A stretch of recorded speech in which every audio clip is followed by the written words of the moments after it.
Hello, and welcome back to another episode of the Western Canon Challenge, where we are reading the entirety of the Western Literary Canon out loud. Today we are continuing Journal Collection number 33 by Emerson in his 10-volume collection of journals, and we are up to April 6th of the year 1842. And with that said, I will read the entry for that day. Having once learned that in some one thing, although externally small, greatness might be contained, so that in doing that it was all one as if I had builded a world, I was thereby taught that everything in nature should represent total nature, and that whatsoever thing did not represent to me the sea and sky, day and night, was something forbidden or wrong. Heroes. Heaven's exiles straying from the orb of light. Empedocles. Pericles, the father of these youths, has beautifully and well instructed them in those things which are taught by masters. But in those things in which he is wise, he has neither instructed them, nor has he sent them to another to be instructed. But they, feeding as it were without restraint, wander about to see if they can casually meet with virtue. Plato and Protagoras. You should never ask me what I can do. If you do not find my gift without asking, I have done for you. Would you ask a woman wherein her loveliness consists? Those to whom she is lovely will not discover it so. Such questions are but curiosity and gossip. Besides, I cannot tell you what my gift is unless you can find it without my description. Here follows a poem entitled The Poet. On that night the poet went from the lighted halls, beneath the darkling firmament, to the seashore, to the old sea walls. Dark was the night upon the seas, darker was the poet's mind, for his shallow suppleness, black abyss of penitence. The wind blew keen, the poet threw his cloak apart, to feel the cold. The wind, he said, is free and true, but I am mean and sold. Out shone a star between the clouds, the constellation glittered soon. You have no lapse, so have ye glowed but once in your dominion. And I, to whom your light has spoken, I, pining to be one of you, I fall, my faith is broken. Ye scorn me from your deeps of blue, and yet, dear stars, I know ye shine only by needs and loves of mine. Light-loving, light-asking life in me feeds those eternal lamps I see. The history of Christ is the best document of the power of character which we have. A youth who owed nothing to fortune and who was quote-unquote hanged at Tyburn, by the pure quality of his nature has shed this epic splendor around the facts of his death, which has transfigured every particular into a grand universal symbol for the eyes of all mankind ever since. He did well. This great defeat is hitherto the highest fact we have, but he that shall come shall do better. The mind requires a far higher exhibition of character, one which shall make itself good to the senses as well as to the soul, a success to the senses as well as to the soul. This was a great defeat. We demand victory. More character will convert judge and jury, soldier and king, will rule human and animal and mineral nature, will command irresistibly and blend with the course of universal nature. In short, there ought to be no such thing as fate. As long as we use this word, it is a sign of our impotence in that we are not yet ourselves. Whilst I adore this ineffable life which is at my heart, it will not condescend to gossip with me. It will not announce to me any particulars of science. It will not enter into the details of my biography and say to me why I have a son and daughters born to me, or why my son dies in his 6th year of joy. Herein, then, I have this latent omniscience, coexistence with omni-ignorance.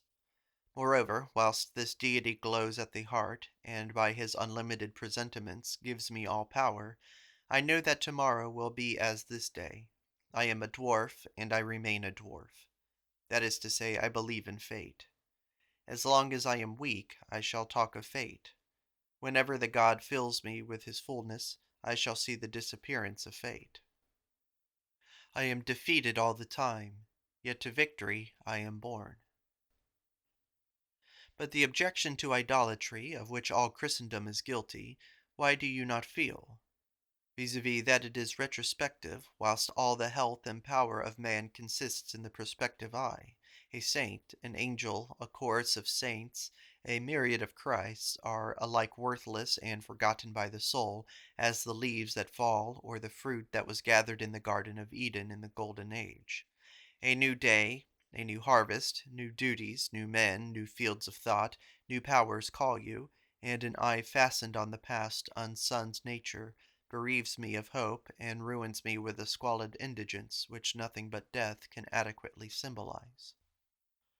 The poet should not only be able to use nature as his hieroglyphic, but he should have a still higher power, namely an adequate message to communicate, a vision fit for such a faculty. Therefore, when we speak of poet in the great sense, we seem to be driven to such examples as Ezekiel and St. John and Menu with their moral burdens, and all those we commonly call poets become rhymesters and poesters by their side. All our works which we do not understand are symbolical.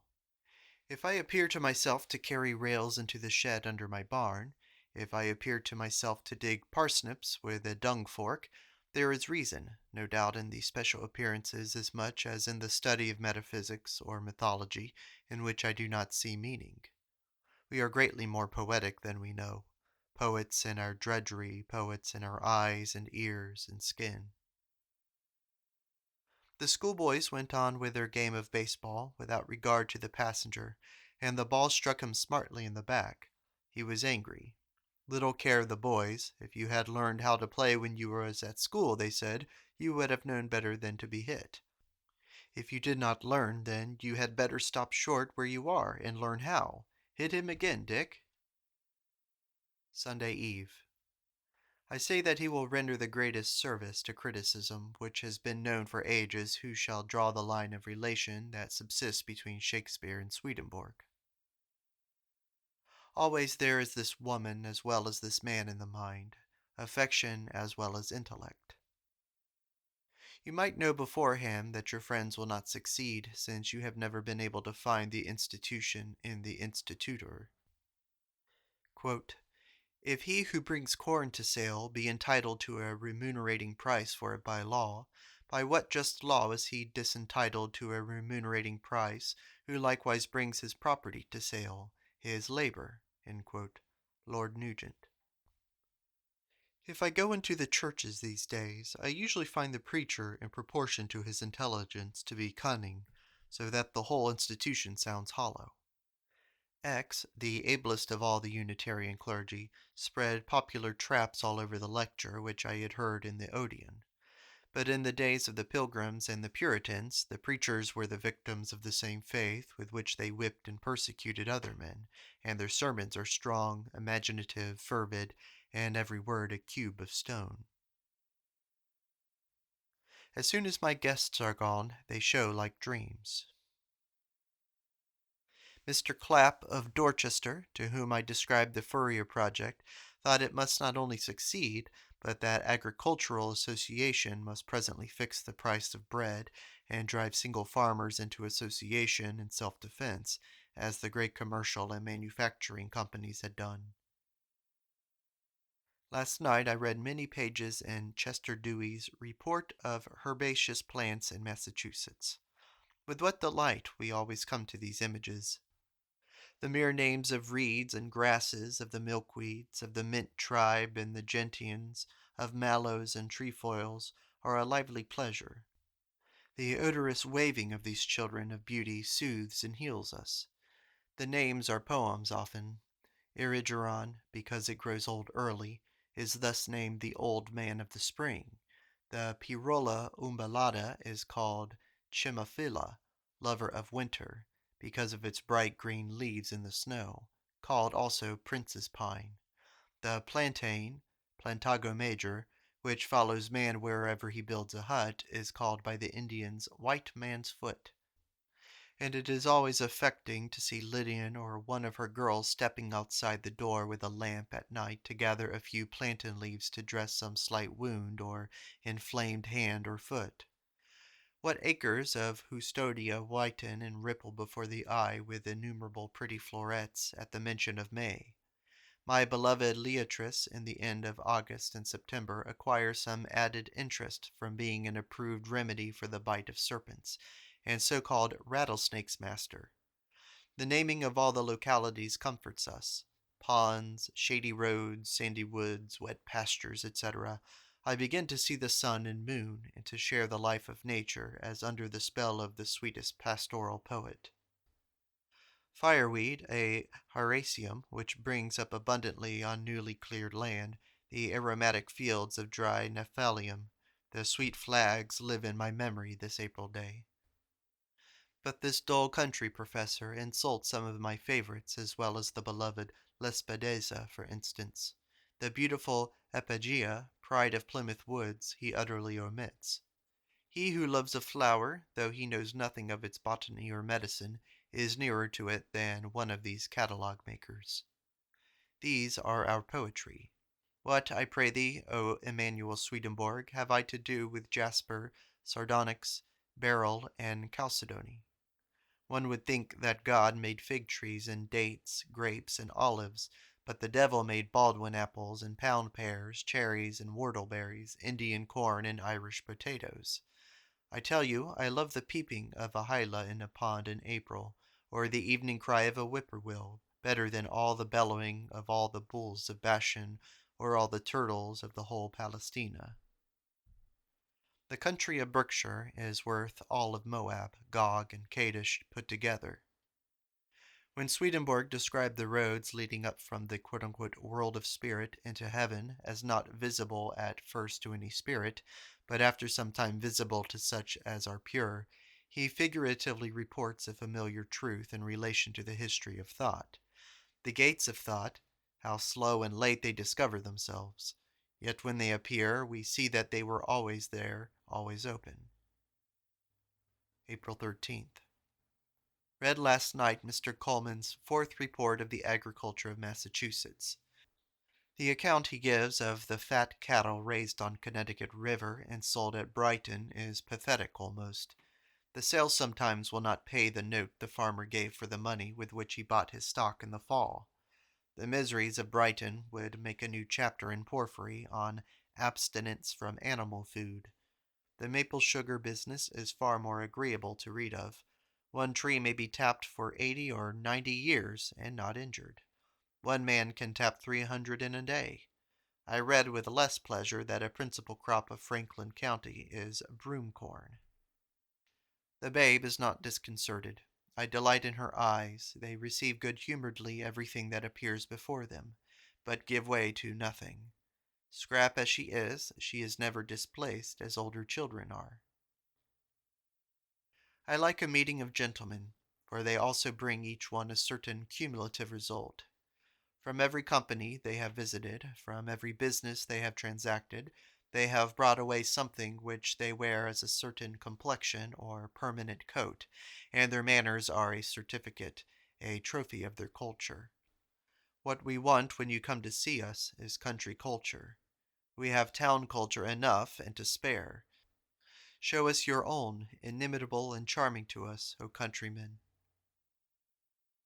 At New York I saw Mrs. Black, a devout woman bred in the Presbyterian Church, but who had left it and come out into the light, as she said, quote, "in a moment of time."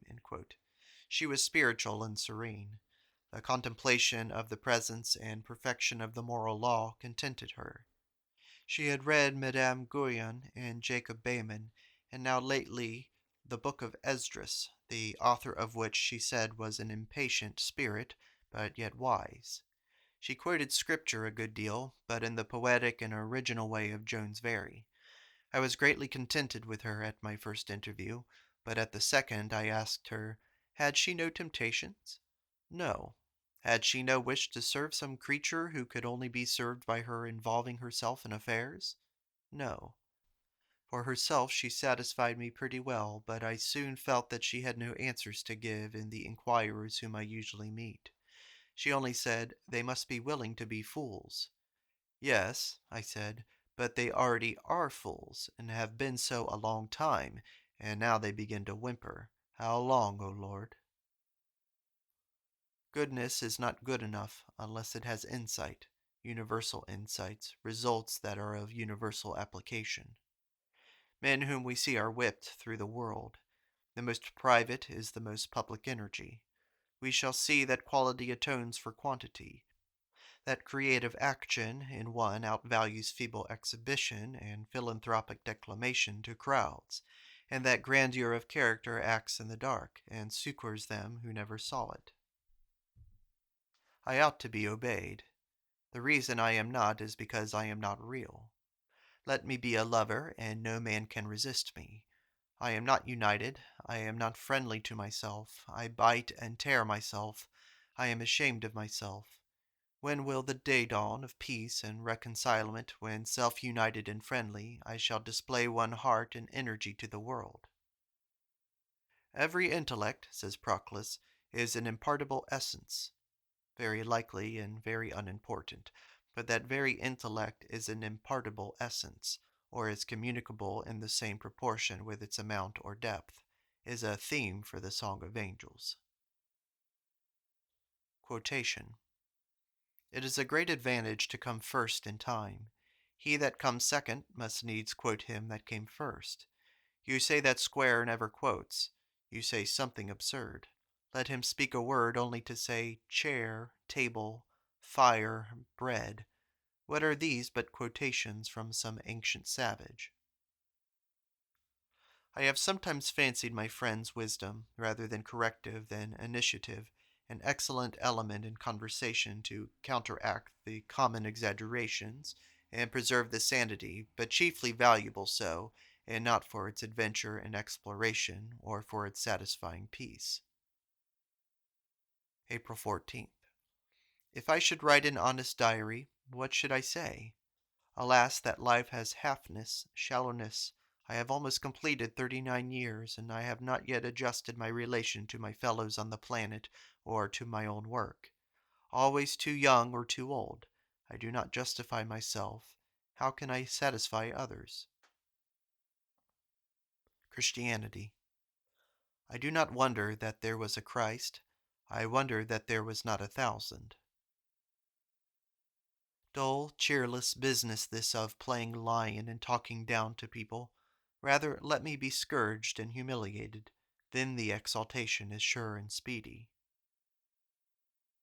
April 19th.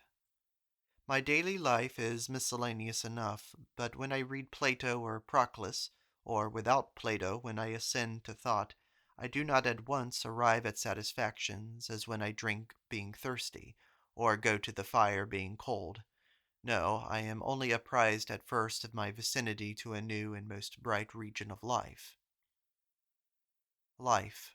Where do we find ourselves? April 22nd.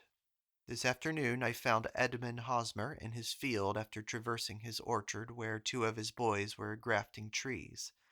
Mr. Hosmer was plowing and Andrew driving the oxen. I could not help feeling the highest respect as I approached this brave laborer.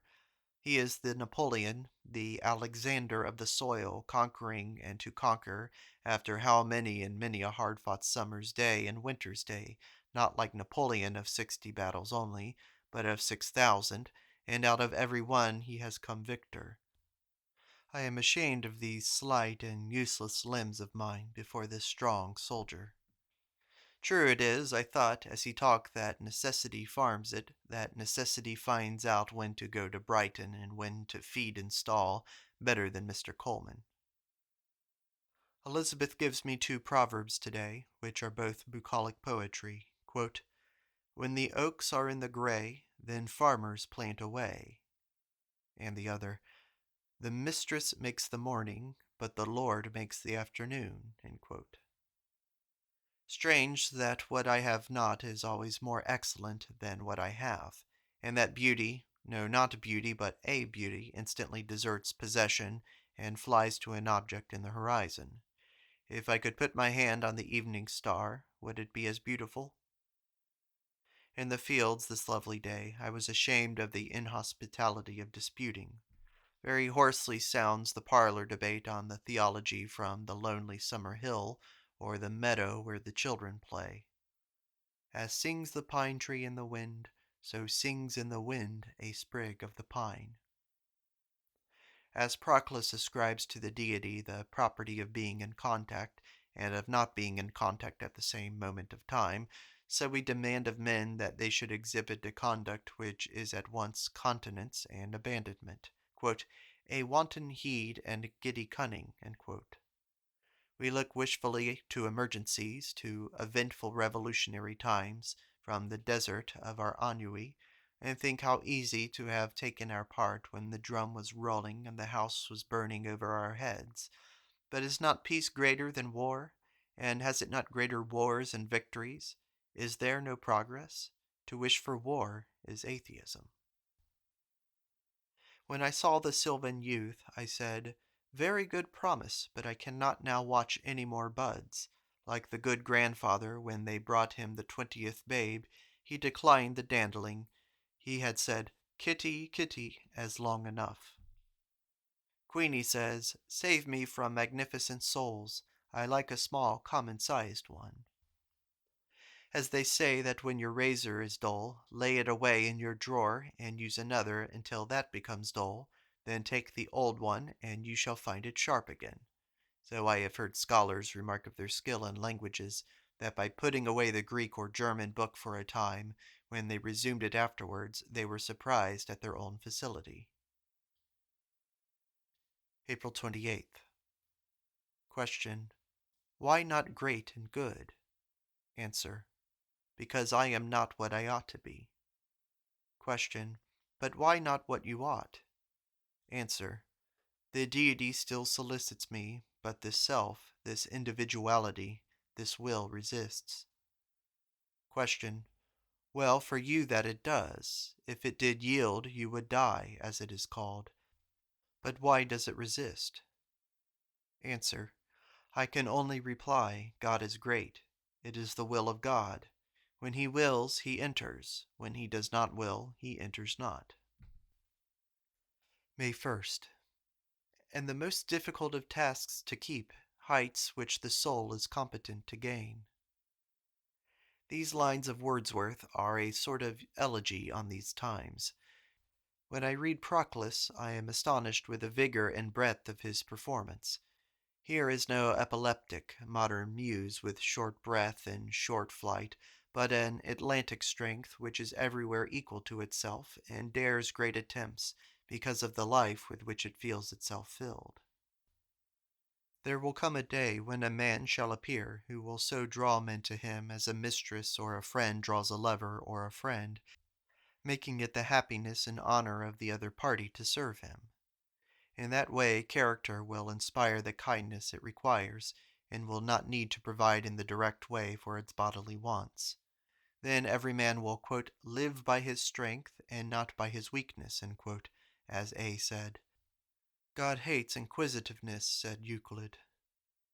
Boldness we wish to see, boldness in any kind, whether in behavior and action, or in thought or poetry, or music or building. But whence is boldness? What is it but the badge and sign of life, of spirit? And sometimes that wind bloweth here, and sometimes there, none can tell why, or how, or when it listeth. Am I master of any of the conditions of its presence, or must I fold my hands and wait until I be bold? Now is our salvation nearer than when we believed. Dr. James Jackson said it always took some time to learn the scale of patients and nurses, what they meant by violent pain, feeling that they should die, etc., etc. Almost all persons delight in the superlative, and for this reason seize upon an exaggeration, as on sugar, in all their actual observations of each character. It proceeds from the want of skill to detect quality that they hope to move your admiration by quantity, for they feel that here in this or that person is somewhat remarkable. A reading man, or a child self-entertained, is the serpent with its tail in the mouth. Let Sati sit alone. The surfaces threaten to carry it in nature. The fox and musquash, the hawk and snipe and bittern, when near by seen, are found to have no more root than man, to be just such superficial tenants in the globe. Then this new molecular philosophy goes to show that there are astronomical interspaces betwixt atom and atom. The world is all outside, it has no inside. Atom from atom yawns as far as moon from earth, as star from star. Elizabeth Hoare says when we spoke of the beauty of morning and the beauty of evening, quote, I go a beggar to the sunset, but in the morning I am equal to nature. May 6th. Here is a proposition for the formation of a good neighborhood. Hedge shall live at Concord, and Mr. Hawthorne, George Bradford shall come then, and Mrs. Ripley afterward. Who knows but Margaret Fuller and Charles Newcome would presently be added? These, if added to our present kings and queens, would make a rare and unrivaled company. If these all had their hearth and home here, we might have a solid social satisfaction instead of the disgust and depression of visitation. We might find that each of us was more completely isolated and sacred than before. You may come, no matter how near in place, so that you have metes and bounds instead of the confounding and chaos of visiting. May 15th. The instruction at church seemed very infantile. Calvinism seems complexional merely. In general, I recognize in Stagecoach and elsewhere the constitutional Calvinist, the inconvertible. And in all companies we find those who are self-accused, who live in their memories and charge themselves with the 7 deadly sins daily, like my queen without guile, and the other class who cumber themselves never with contrition, but appeal from their experience always hopefully to their faith. Our poetry reminds me of the catbird who sings so affectedly and vaingloriously to me near Walden, very sweet and musical, very various, fine execution, but so conscious and so such a performer. Not a note is his own, except at last, muy muy. Of recent men, one may say that Milton's opinion might be adduced on marriage, and Swedenborg's, and even Shelley's. Goethe gave none that I remember, and no others occur to me. Quote, Abu ben Adhem, seems to promise its own immortality beyond all the contemporary poems. And how long will one search books to find as good a story as that of the woman of Alexandria with her torch and bucket of water to burn heaven and extinguish hell? Stick to thy affirming, how faint and feeble soever. A poet is an affirmer, such loud and manifold denial as certain chemists, astronomers, and geologists make, imposing on me and all, and we think they will do wonders. Years pass, and they are still exposing errors, and some quiet body has done in a corner the deed which they must worship. It seems a mark of rarest genius to be able to distinguish the affirmative talent. Such genius, as we know, are deceived every day as grossly almost as common society. June 14th. Talent makes comfort. I propose to set an Athenaeum on foot in this village, but to what end? We know very well what is utmost to make, namely such agreeable and adorned men as we ourselves, but not to open doors into heaven as genius does in every deed of genius. This goes rather to fix and to content with fixedness, the comfort of talent. London is the kingdom of talent. Every paper and book and journal comes from that tree. Civilization is talent's version of human life. A highly endowed man with good intellect and good conscience is a man-woman, and does not so much need the complement of woman to his being as another. Hence his relations to the sex are somewhat dislocated and unsatisfactory. He asks in woman sometimes the woman, sometimes the man. As when I have walked long in one direction, and then, if I turn around, discover that a large fair star has long risen and shined on me, I feel a kind of wonder that I should be so long in such a presence without knowing it. So feel I when a fine genius, which has been born and growing to full age in my neighborhood, now first turns its full deep lights on my eyes. June 15th. Today. The ascetic of every day is how to keep me at the top of my condition, because a good day of work is too important a possession to be risked for any chance of good days to come. Shut your eyes and hear a military band play on the field at night, and you shall have kings and queens and all regal behavior and beautiful society, all chivalry walking visibly before you. Dr. Bradford said it was a misfortune to be born when children were nothing and live until men were nothing. June 16th. Literary criticism, how beautiful to me, and I am shocked lately to detect such omnipresent egotism in my things. My prayer is that I may be never deprived of a fact, but be always so rich in objects of study as never to feel this impoverishment of remembering myself. That the intellect grows by moral obedience seems to me the judgment day. Let that fact once obtain credence, and all wrongs are righted. Sorrow and pity are no more, nor fear nor hatred, but a justice as shining and palpable as the best we know of kings and caliphs and ordeals, and what we call poetical justice. That is, thorough justice, justice to the eye and justice to the mind, takes place. Friendship. For gods are to each other not unknown. The Odyssey, 5, page 79. The same depth which dew gives to the morning meadow, the fireflies give to the evening meadow. Fire, though a spark on the chimney back, is always a deep. I read the Timaeus in these days, but am never sufficiently in a sacred and holiday health for the task. The man must be equal to the book. A man does not know how fine a morning he wants until he goes to read Plato and Proclus.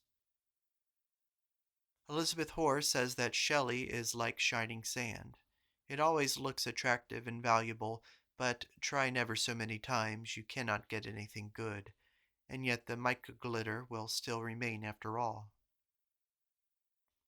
I admire the unerring instinct with which, like an arrow to its mark, the newborn fine genius always flies to the geniuses. Here is this young stripling darting upon Shakespeare, Dante, Spenser, Coleridge, and can see nothing intervening. Charles King Newcomb took us all captive. He had grown so fast that I told him I should not show him the many things I had bribed him with. Why tease him with multitude? Multitude is for children. I should let him alone. His criticism as his book journal was captivating in its devotion to the author, whether Aeschylus, Dante, Shakespeare, Austen, or Scott, as feeling that he had a stake in that book. Who touches that touches me. And in the total solitude of the critic, the Patmos of thought from which he writes, in total unconsciousness of any eyes that shall ever read this writing, he reminds me of Aunt Mary. Charles is a religious intellect. Let it be his praise that when I carried his manuscript story to the woods and read it in the armchair of the upturned root of a pine tree, I felt for the first time since Waldo's death some efficient faith again in the repairs of the universe, some independency of natural relations, whilst spiritual affinities can be so perfect and compensating.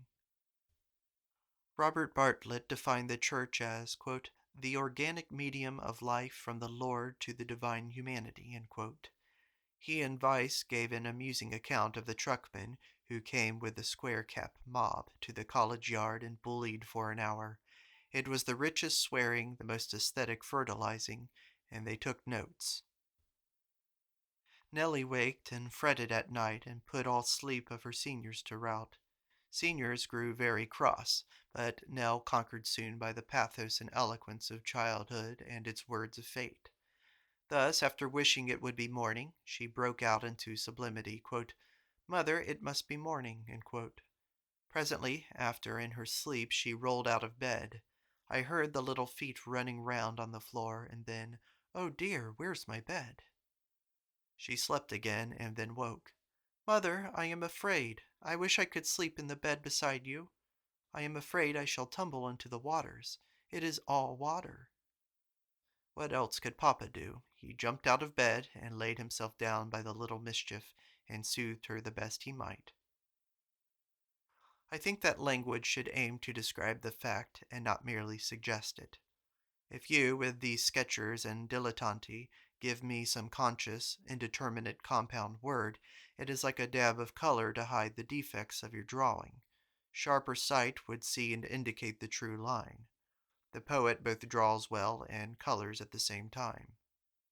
When C says, quote, "If I were a transcendentalist, I should not seal my letters," what does he truly say but that he sees he ought not to seal his letters? Quote, "When I shall be deserted," said the scholar. And he told his thoughts and read his favorite pieces to many visitors, and when he saw the club moss, or when he saw the night heaven, and when he saw his dead mistress, he knew that this, though fair and sorrowful, was good for his song, and it seemed then as if what had been a sphere of polished steel became a surface or a convex mirror. When he defended copyright until the muse left him, and Apollo said he may die. Yet before this befell, he had been a lover of things which he did not know how to praise, nor suspected they were loved by others. Again, the scholar will come to scorn this putting his gods at vendue. The loose strife waved over him its pagoda of yellow bells. None longs for a church so much as he who stays at home. But my increasing value of the present moment, to which I gladly abandon myself when I can, is destroying my Sunday respects, which always, no doubt, have some regard to the state and conservatism. But when today is great, I fling all the world's future into the sea. In June, about the time when Alcott sailed for England, Manlius C. Clark, a lawyer, came to Elizabeth Peabody and told her that he was going to sell 750 copies of Alcott's Conversations on the Gospels in sheets for the sum of $50 to the trunk makers for waste paper. There are 900 pounds, and they are sold at 5 cents a pound. I hear with pleasure that a young girl in the midst of rich, decorous Unitarian friends in Boston is well nigh persuaded to join the Roman Catholic Church. Her friends, who are also my friends, lamented to me the growth of this inclination, but I told them that I think she is to be greatly congratulated on the event. She has lived in great poverty of events. In form and years a woman, she is still a child, having had no experiences, and although of a fine, liberal, susceptible, expanding nature, has never yet found any worthy object of attention, has not been in love, nor been called out by any taste, except lately by music, and sadly wants adequate objects. In this church, perhaps, she shall find what she needs, in a power to call out the slumbering religious sentiment. It is unfortunate that the guide who has led her into this path is a young girl of a lively, forcible, but quite external character, who teaches her the historical argument for the Catholic faith. I told A that I hoped she would not be misled by attaching any importance to that. If the offices of the church attracted her, if its beautiful forms and humane spirit draw her, if St. Augustine and St. Bernard, Jesus and Madonna, cathedral music and masses, then go, for thy dear heart's sake, but do not go out of this ice-house of Unitarianism, all external, into an ice-house again of external. At all events, I charged her to pay no regard to dissenters, but to suck that orange thoroughly. In Boston, I saw the new second volume of Tennyson's poems. It had many merits, but the question might remain whether it has the merit. One would say it was the poetry of an exquisite, that it was prettiness carried out to the infinite, but with no one great heroic stroke, a too vigorous exclusion of all mere natural influences. In reading aloud, you soon become sensible of a monotony of elegance. It wants a little northwest wind or a northeast storm. It is a lady's bower, garden spot, or a lord's conservatory, aviary, apiary, and musky greenhouse. And yet, tried by one of my tests, it was not found wholly wanting. I mean that it was liberating. It slipped or caused to slide a little, this mortal coil. The poem of Locksley and The Talking Oak, I bear cheerful witness, both gave me to feel a momentary sense of freedom and power. In town I also talked with Samson Reed of Swedenborg and the rest. It is not so in your experience, but it is so in the other world. Other world? I reply, there is no other world. Here or nowhere is the whole fact, all the universe over. There is but one thing, this old double, creator, creature, mind, matter, right, wrong. He would have devils, objective devils. I replied that pure malignity exists is an absurd proposition. In regard to Swedenborg, I commended him as a grand poet. Reed wished that if I admired the poetry, I should feel it as a fact. I told him all my concern is with the subjective truth of Jesus's or Swedenborg's or Homer's remark, not at all with the object. To care too much for the object were low and gossiping. He may and must speak of his circumstance, and the way of events and of belief around him. He may speak of angels or Jews or gods or Lutherans or gypsies or whatever figures come next to his hand. I can readily enough translate his rhetoric into mine. Every consciousness repeats mind and is a sliding scale from deity to dust.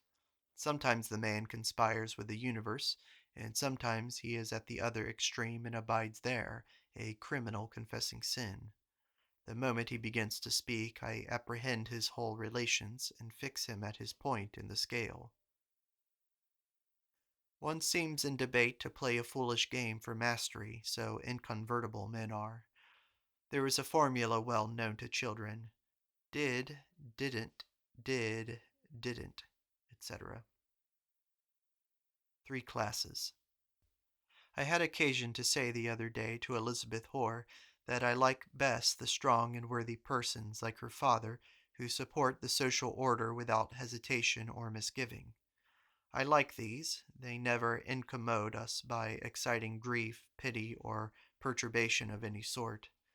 But my conscience, my unhappy conscience, respects that hapless class who sees the faults and stains of our social order and who pray and strive incessantly to right the wrong. This annoying class of men and women commonly find the work altogether beyond their faculty, and though their honesty is commendable, their results are for this present distressing. But there is a third class who are born into a new heaven and earth with organs for the new element, and who from that better behold this bad world in which the million gropes and suffers. By their life and happiness in the new I am assured of the doom of the old, and these therefore I love and worship. July 12th. Looking in the wrong directions for light. Obedience is the only ladder to the throne. It is sad to outgrow our preachers, our friends, and our books, and find them no longer potent. Proclus and Plato last me still, yet I do not read them in a manner to honor the writer. I read these English tracts with interest. Goodwin Barmby is another. Ebenezer Elliott, but more practical. Revolution is no longer formidable when the radicals are amiable. If Jack Kay loves poetry and goes for love marriage with Milton and Shelley, for community, phalanxes, dietetics, and so forth, I no longer smell faggots. Strange it is that Carlyle should skip this remarkable class of dissenters and radicals so near him, Lane, Owen, Wright, Fry, etc., etc. It probably arises from that necessity of isolation which genius so often feels. He must stand on his glass tripod if he would keep his electricity. Keep them off, then, my brave Carlyle, thou worshipper of beauty, and publisher of beauty to the world. Every sentence of thine is joyful proclamation that beauty, the creator, Venus, creatrix, yet exists. The sentences are written for no utility, to no moral, but for the joy of writing. Yes, Carlyle represents very well the literary man, makes good the place of and function of Erasmus and Johnson, of Dryden and Swift to our generation. He is thoroughly a gentleman, and deserves well of the whole fraternity of scholars for sustaining the dignity of his profession of author in England. Yet I always feel his limitation, and praise him as one who plays his part well according to his light, as I praise the Clays and Websters. For Carlyle is worldly, and speaks not out of the celestial region of Milton and angels. July 16th. Chaucer is such a poet as I have described Sadi, possessing that advantage of being the most cultivated man of the times. So he speaks always sovereignly and cheerfully. For the most part, the poet nature, being very susceptible, is overacted on by others. The most affecting experience, that of the religious sentiment, goes to teach the immensity of every moment, the indifferency of magnitudes. The present moment is all that the soul is God, a great ineffable lesson whose particulars are innumerable. Yet experience shows that, great as is this lesson, great and greatest, yet this discipline also has its limits. One must not seek to dwell always in contemplation of the spirit. So should the man decline into an indolent and unskilful person, and stop short of his possible enlargement into a gloomy person, under churches are tombs, but intellect is cheerful.